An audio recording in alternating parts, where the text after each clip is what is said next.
lang, tingin ko, si Secretary Roque, he must be dreaming, parang binabangungot ata sa Secretary Roque.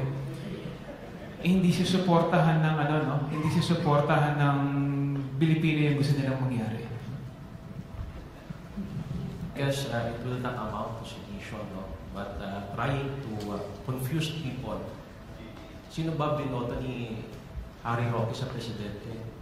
Ba't sinasabi niya na si Sara yung tunay na presidente? So I guess may mali po doon. Pangalawa, yung allegation of cheating, matagal na po yan sinasabi, nung isang abogado.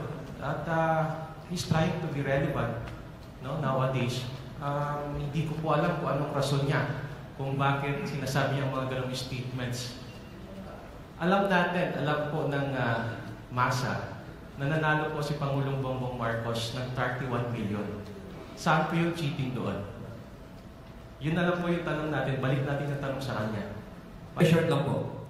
It's even laughable to think na for somebody who has served the government, to even insinuate that the real president was Sara Duterte. I mean, is he trying to create a parallel universe here? I mean, we simply cannot.